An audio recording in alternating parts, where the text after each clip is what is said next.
So here we are, Just Move at 5 virtually. Why getting your students up and moving 5 minutes every single day will help change your classroom.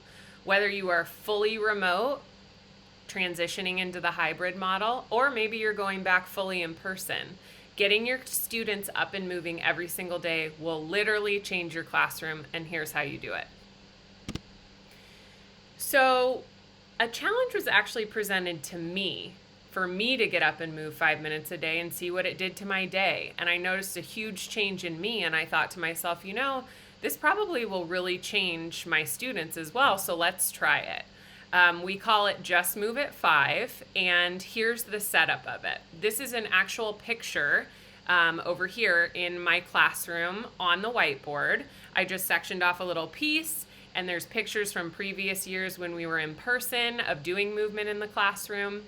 And each tally mark represents 5 minutes of movement. So every time we get up out of our seats, whether we're remote or not, and move our bodies, we get a tally mark. And the reason why I think this board is so important is because it serves as an accountability partner. It's also visible. It helps us keep track. And we set goals as a class, like how many hours of movement do you think we can get in this month? How about in the trimester? How about in the whole year? And it gets students really excited and motivated. So what do we do for movement? We do all sorts of things. I'm going to show you some examples in the next slide, but the most important piece that you should be doing it with your students. When they see you doing it, there's a huge buy-in, and then they get motivated to do it as well. So it's a movement goal for you and your students. Here are some simple starters if you don't know where to start. A really easy one for me is I have a mason jar filled with workout moves to teach that sits on my desk. So I just literally take up a little piece of paper and write down moves that I want to teach the kids. High knees, jumping jacks, squats, planks, whatever you can think of that you can introduce to your students. So then you're building upon different exercise moves. So like one day we'll maybe do jumping jacks, the next day we'll do squats, maybe we'll combine them together. Another really fun one that I see a lot of teachers implementing are math, facts, and vocabulary words with workout moves. This goes really well with the mason jar filled with different workout moves, but you can implement your math, facts, or vocab words as well.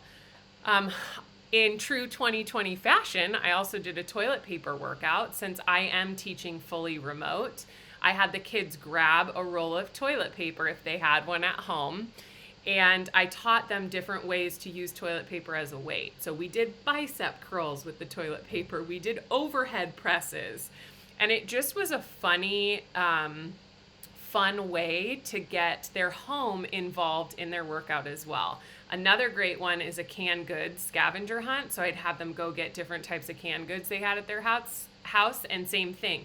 I would teach them how to do different moves and use it as a weight.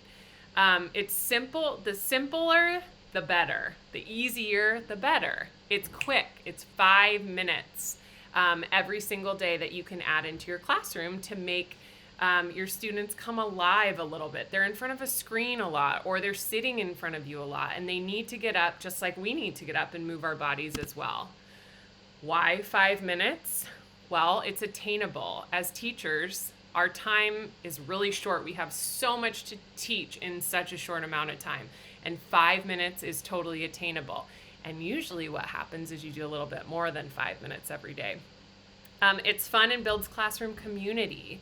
It helps students focus and their scores improve because they're able to be more motivated and excited about being in school. It connects students and families, especially virtually. You're traveling into their home, and oftentimes parents will do 5 minutes of movement with you.